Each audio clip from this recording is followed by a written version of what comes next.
Welcome back to our channel. आज हम लोग डेटा स्ट्रक्चर लेक्चर सीरीज में डेटा स्ट्रक्चर के क्लासिफिकेशन के बारे में डिस्कस करेंगे। डेटा स्ट्रक्चर में डेटा को अपनी कंप्यूटर मेमोरी में हम एक ऑर्गेनाइज्ड बिहेवियर में मैनेज करते हैं, जिससे कि हम किसी भी इंफॉर्मेशन को इजीली स्टोर कर सकते हैं, प्रोसेसिंग कर सकते हैं या उसे रिट्रीव कर सकते हैं। तो ये सारे की सारी जितनी भी हमारी प्रक्रिया हैं, इनको करने के लिए हमें कुछ डेटा स्ट्रक्चर की आवश्यकता पड़ती है। तो जनरली डेटा स्ट्रक्चर हमारा दो टाइप के होते हैं। पहला होता है प्रिमिटिव डेटा स्ट्रक्चर, दूसरा होता है नॉन प्रिमिटिव डेटा स्ट्रक्चर। तो इन दोनों को आगे पढ़ने से पहले, समझने से पहले हम ये देख लेते हैं कि primitive data structure, non primitive data structure क्या होते हैं। सबसे पहले हम बात करेंगे प्रिमिटिव डेटा स्ट्रक्चर की। Primitive data structure that directly operate upon the machine instruction. These are predefined operation and properties।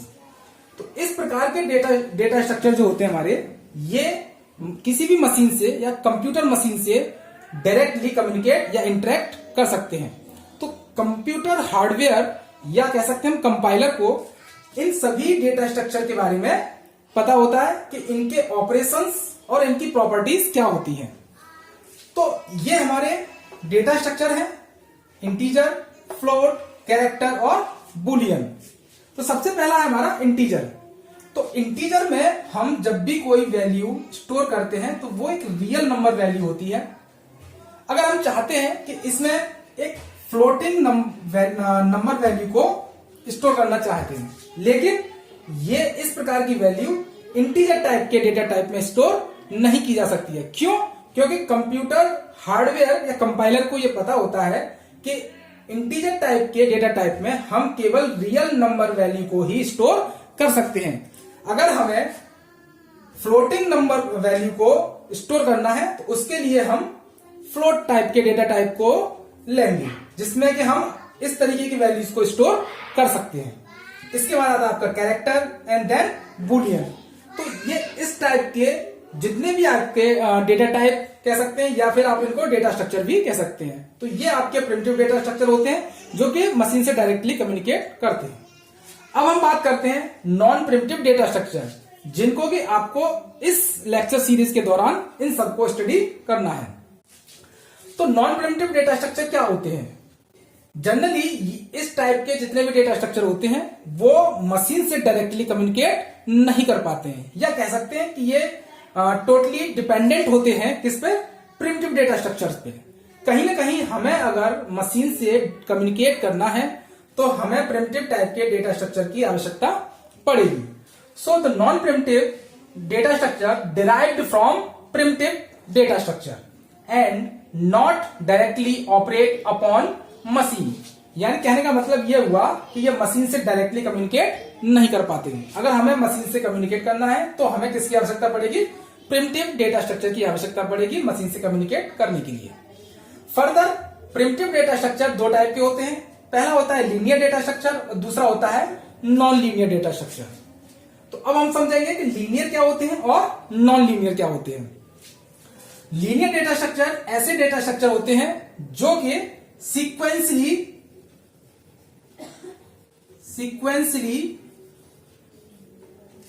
किसी भी वैल्यू को स्टोर करते हैं।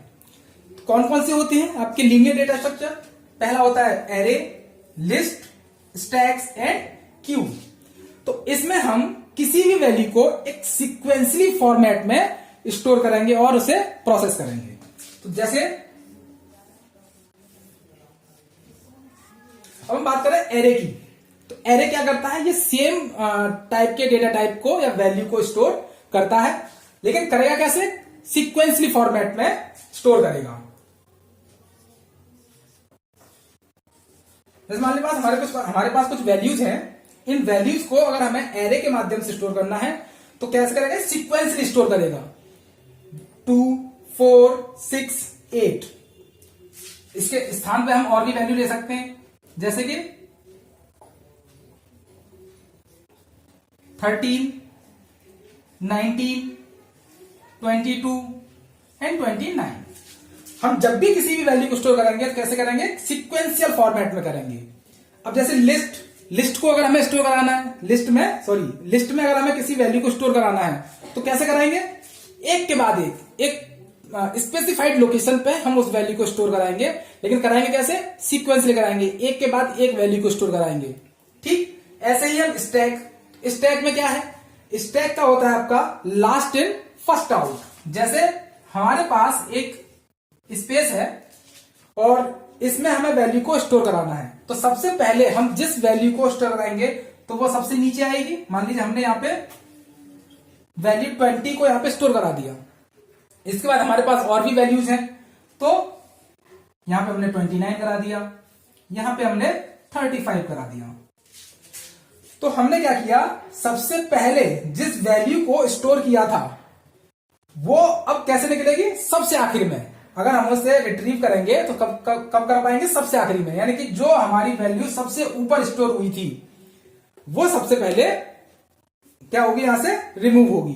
तो हमने ये कह सकते हैं कि लास्ट इन फर्स्ट आउट, यानी कि लीफो। स्टैक जो है किस पे वर्क करता है, लीफो प्रॉपर्टीज पे, यानी कि लास्ट इन फर्स्ट आउट। ठीक है, अब आता है क्यू क्या होता है, ये किस मैनर में वर्क करेगा, ये वर्क करता है फर्स्ट इन फर्स्ट आउट। जैसे मान लीजिए सबसे पहले क्यू की तरह हम समझते हैं इसको कि किसी भी क्यू में कोई व्यक्ति अगर सबसे पहले खड़ा हुआ है तो सबसे पहले उसी का इजेक्शन होगा, सबसे पहले वही वहां से रिमूव होगा लाइन में से। तो मान लीजिए यहाँ पे हमने 20 लिया, फिर 29 लिया, फिर 35, इस तरीके से। तो सबसे पहली पोजीशन पे हमारा क्या है, सबसे पहली पोजीशन में क्या है हमारा 20। तो 20 नंबर वैल्यू जो है वो सबसे पहले यहां से आउट होगी, यानी कि फर्स्ट इन फर्स्ट आउट। तो जो सबसे पहले आया वो सबसे पहले रिमूव होगा। तो ये था आपका क्यू। तो ये कैसे होते हैं आपके, लीनियर, यानी कि सीक्वेंसली हम इनमें वैल्यू को स्टोर करते हैं। अब आपके पास दूसरा है नॉन लीनियर डेटा स्ट्रक्चर। ऐसे डेटा स्ट्रक्चर जो कि सीक्वेंसली न होके एक हायरार्किकल फॉर्मेट में उसे हम स्टोर करते हैं। हायरार्किकल फॉर्म मतलब जैसे आपका पहले क्या, ट्री या ग्राफ। तो ट्री लेके चले,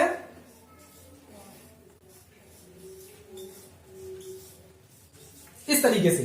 ठीक है, तो यहां पे वैल्यू को हम स्टोर करेंगे, कैसे करेंगे, हायरार्किकल फॉर्मेट में। ये तो आपका सीक्वेंशियल फॉर्मेट था, ये आपका कैसा होगा, हायरार्किकल फॉर्मेट।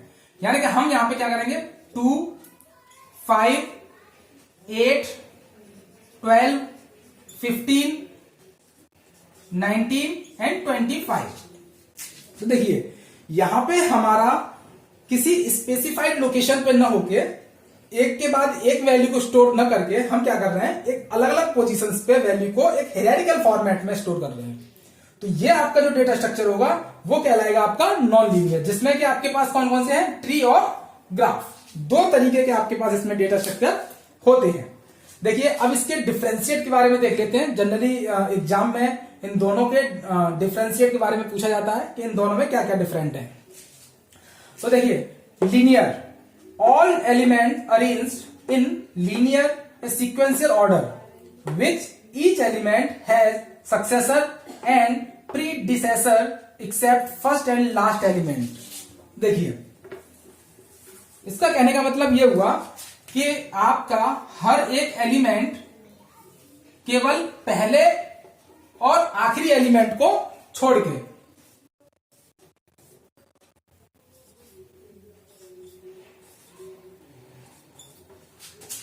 इस एलिमेंट को और इस एलिमेंट को छोड़ दिया जाए तो हर एक एलिमेंट का सक्सेसर नोड होगा और प्रीडिसेसर नोड होगा।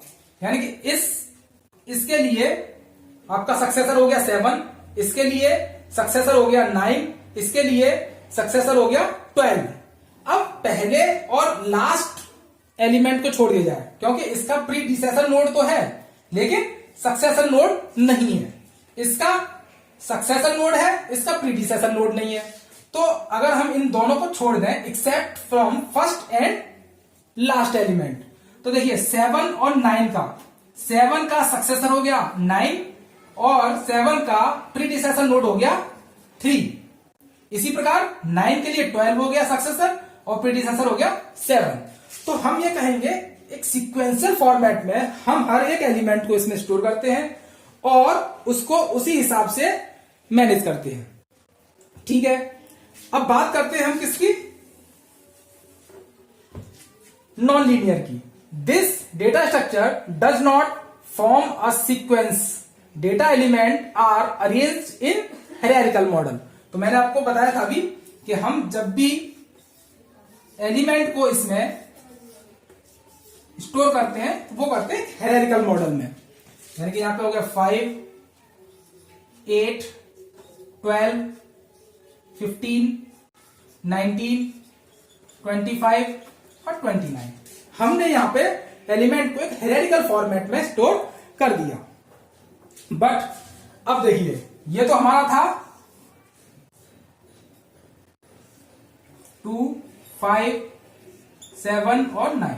ये तो हमारा था सीक्वेंशियल फॉर्मेट में, ये हमारा है हायरार्किकल फॉर्मेट में। तो आपका ये तो डेफिनेशंस हो गई। अब देखिए, यहां पे सीक्वेंशियल फॉर्मेट में जब भी हम स्टोर कर रहे हैं तो एक लेवल पे स्टोर कर रहे हैं, यानी कि सिंगल लेवल।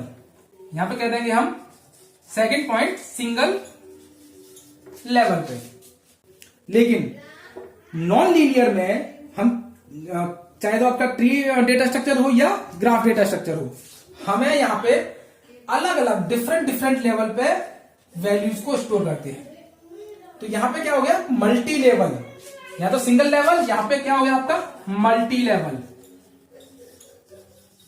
मल्टी लेवल पे हम अपने एलिमेंट्स को या नोड्स को स्टोर करते हैं।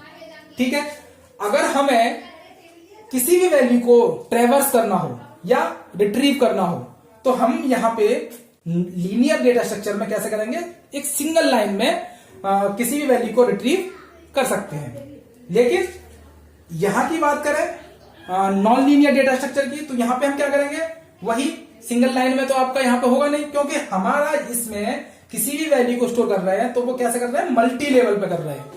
तो हम यहां पे सिंगल लाइन में किसी भी वैल्यू को ट्रेवर्स नहीं कर सकते हैं। तो एक बेसिक डिफरेंस क्या हो गया आपका, यहां पे हम सिंगल लाइन में ट्रेवर्स कर सकते हैं, बट यहां पे हम सिंगल लाइन में ट्रेवर्स नहीं कर सकते हैं।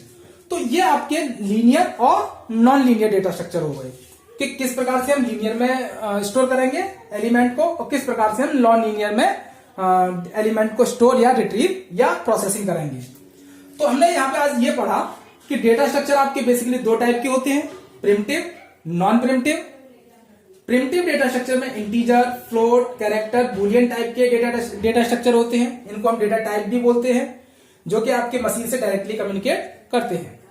नॉन प्रिमिटिव डेटा स्ट्रक्चर जो कि मशीन से डायरेक्टली कम्युनिकेट नहीं कर पाते हैं। अगर इनके थ्रू मशीन से कम्युनिकेट करना है तो हमें इन डेटा स्ट्रक्चर की आवश्यकता पड़ेगी। इसके हेल्प से ही हम इन डेटा स्ट्रक्चर का यूज करके मशीन से कम्युनिकेट कर सकते हैं। इसमें भी फर्दर दो टाइप के आपके डेटा स्ट्रक्चर होते हैं, लीनियर और नॉन लीनियर। यानी कि ये एक सीक्वेंशियल मैनर्ड में होता है और ये आपका एक हायरार्किकल मॉडल में होता है। तो ये था आपका आज का topic, classification of data structure. तो इस पूरे टॉपिक से आपको कुछ भी पूछना हो, जो भी आपको समझ में ना आया हो, तो आप हमें कमेंट बॉक्स के माध्यम से पूछ सकते हैं। तो हमारे इस चैनल को लाइक करिए, सब्सक्राइब करिए।